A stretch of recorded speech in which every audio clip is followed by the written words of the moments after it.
Book supernatural, इसका हिंदी में अनुवाद है अलौकिक। अध्याय 80, पार्ट 2। बिल हैटी के आने से खुश हो गए क्योंकि उनकी जेब में कुछ था जो वे उसको देना चाहते थे। हाल ही में उन्होंने $20 ब्रनम टैबरनेकल के भवन निर्माण कोष में दान डाले थे। ये जानते हुए कि वह कितनी गरीब है, बिल उसे वह रकम लुटाना चाहते थे। उन्हें याद आया 1940 का वह दिन जब उन्होंने हैटी राइट की शादी वाल्टर मोजियर से की थी। वॉल्ट 1955 में हैटी को अकेले ही अपने 2 बेटों का पालन करने के लिए छोड़कर मर गया था, जब एक ट्रैक्टर उसी के ऊपर पलटकर गिर गया था। पहाड़ी के ढलान पर बने अपने छोटे से फार्म में वह बहुत कड़ी मेहनत करती थी ताकि गुजारा कर सके, लेकिन आर्थिक रूप से वह ज्यादा सफल नहीं हो सकी थी। उसने एक बार बिल को बताया था कि वह साल में लगभग $200 कमाती थी, सो उन्हें मालूम था कि उसे उन $20 की जरूरत ब्रनम टैबरनेकल से कहीं ज्यादा थी। जब उन्होंने रकम निकालने के लिए अपना हाथ जेब में डाला, उन्हें ऐसा महसूस हुआ जैसे कि उन्हें रोक दिया गया है। पवित्र आत्मा ने उन्हें फिर से याद दिलाया कि यीशु ने उस विधवा स्त्री को नहीं रोका था कि अपना आखिरी सिक्का भी पेटिका में डाल दे।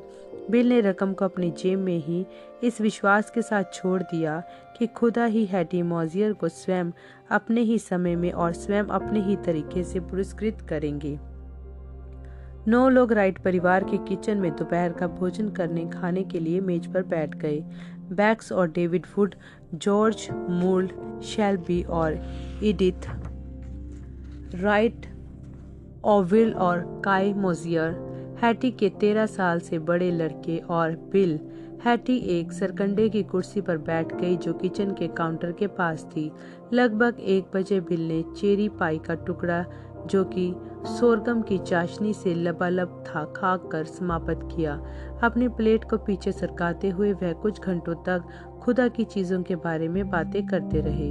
बीच बीच में कोई न कोई उनसे बाइबल से कोई सवाल पूछ लेता, जिसका फिर वह उत्तर देते। ज्यादातर वे अपनी सेवकाई के विषय में ही बात करते रहे। कहाँ से वह आई है, अब वह कहाँ पहुँच गई है और कहाँ वह जा रही है। 4:30 बजे वे अंततः मरकुस 11:23 पर और पिछले कुछ सप्ताहों की चमत्कारी घटनाओं पर पहुँच गए। पहले उन्होंने इंडियाना में 3 लाल गिलहरियों की सृष्टि का वर्णन किया।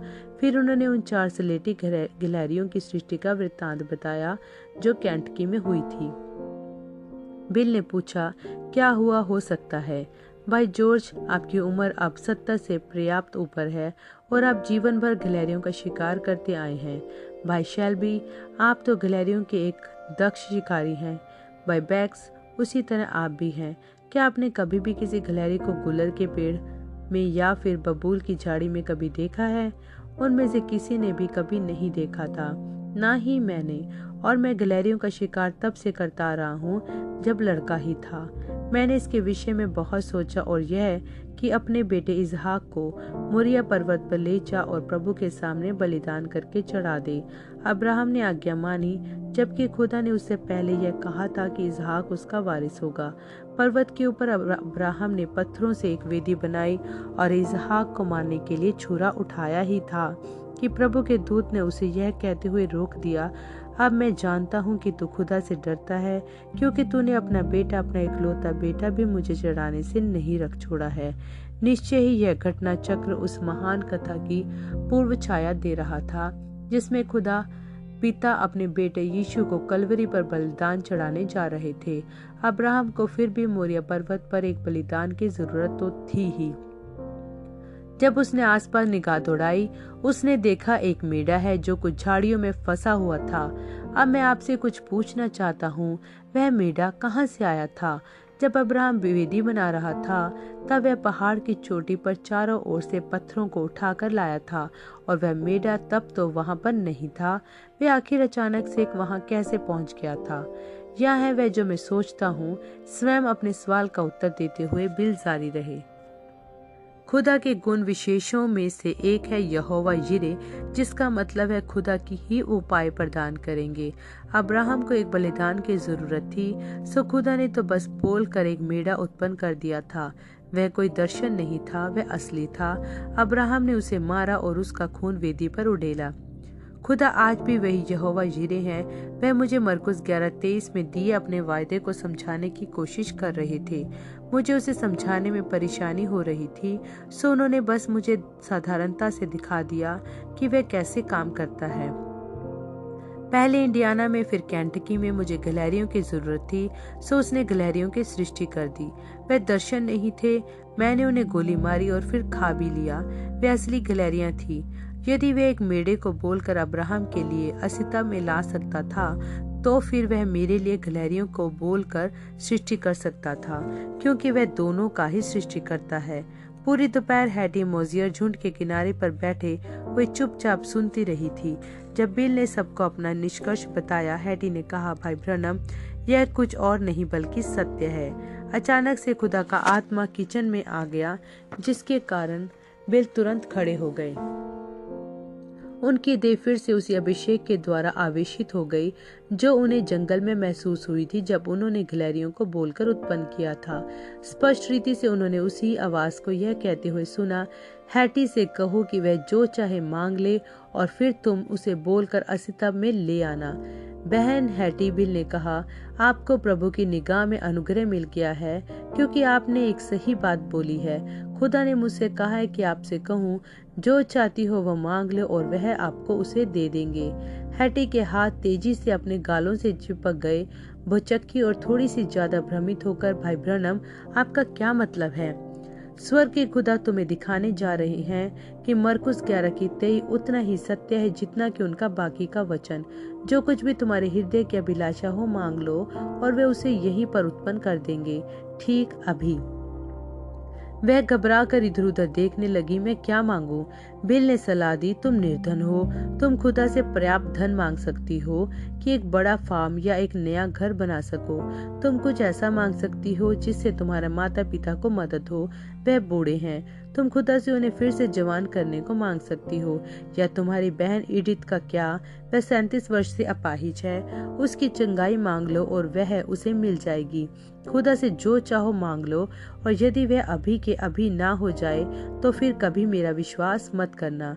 हैटी ने देखा कि उसको दोनों किशोर अवस्था के लड़के ऑविल और काय मुंह दबाकर हंस रहे थे और एक दूसरे की पसलियों में उंगलियां मार रहे थे। इस चीज ने उसे याद दिला दिया कि उसे वास्तविकता में किस चीज की आवश्यकता है। भाई ब्रनम, मेरे जीवन की सबसे बड़ी इच्छा यह है कि मेरे दोनों बेटों को उद्धार मिल जाए। बिना किसी हिचकिचाहट के बिल ने उद्घोषित किया, बहन हैटी, सर्व सामर्थी खुदा की आज्ञा अनुसार मैं आपको आपके बच्चों का उद्धार यीशु मसीह के नाम में देता हूँ। यीशु नाम सुनते ही दोनों लड़के अपनी अपनी कुर्सी से उछलकर दौड़े और पश्चाताप के आंसुओं से रोते हुए अपनी मां की बाहों में जा गिरे। हैटी इतनी जोर से चिल्लाई कि बाहर अहाते में गांव तक को उसकी आवाज सुनाई दी, यहाँ तक कि उनके पड़ोसी के अहाते में बंदी गांव को भी। बारिश लगातार रिम झिम उनकी छत पर बरस रही थी।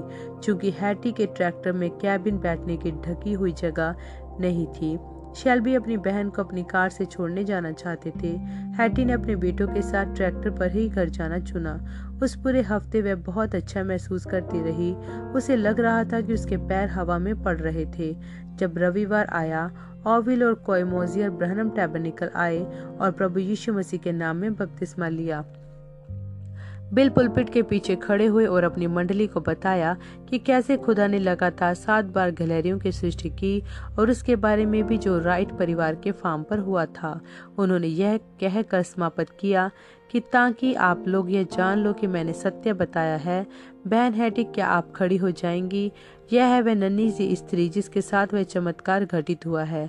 खुदा ने संसार के सभी महान लोगों को छोड़ दिया और इसे एक निर्धन दीन विधवा स्त्री के साथ सबसे पहले घटित किया। जिस कारण से उन्होंने इसे चुना वह इसलिए क्योंकि वह जानते थे कि वह यह सही चीज मांगेगी। अब मैं यहाँ अपनी छोटी सी कलीसिया से कुछ कहना चाहता हूँ। मेरा छोटा सा झुंड जो इतना विश्वास योग्य बना रहा है और मेरे लिए प्रार्थना करता रहा है जबकि मैं संसार भर में यात्रा कर रहा था, मैं विश्वास करता हूँ कि एक और विश्वव्यापी रूप से हिलाया जाना आ रहा है। यह चीजें जिनके बारे में मैंने आपको बताया था वह सत्य है। न्याय के दिन मैं वहां पर इसी कथा के साथ आपका सामना करूंगा। ठीक उतना ही सत्यता से जितना मैं आज यहाँ खड़ा हूँ। मैं सुनिश्चित हूँ कि आप सभी यह देख सकते हैं कि यह क्या है। यह पवित्र आत्मा के एक और महान गहन अभिषेक की आमद है। मैं प्रभु के नाम में प्रत्येक को चुनौती देता हूँ, यदि वह आत्मा आप पर भी उसी तरह उड़ेला जाए जैसे कि यह मुझ पर आया, मुझे परवाह नहीं कि आप क्या मांगते हो, वह प्रदान कर दिया जाएगा। आप उस गहन अभिषेक में कैसे पहुंचोगे मैं नहीं जानता। मैं तो केवल इतना जानता हूँ कि यह खुदा ही होगा जो आपको उनमें पहुंचा देंगे। सो आप बस उतनी ही मधुरता और दीनता से खुदा के उतने ही करीब बने रहो जितना आप कर सकते हो। उस पर संदेह मत करो, बस विश्वास करो कि हर चीज भलाई के लिए ही काम कर रही है और सब कुछ अच्छा ही होगा। आमीन।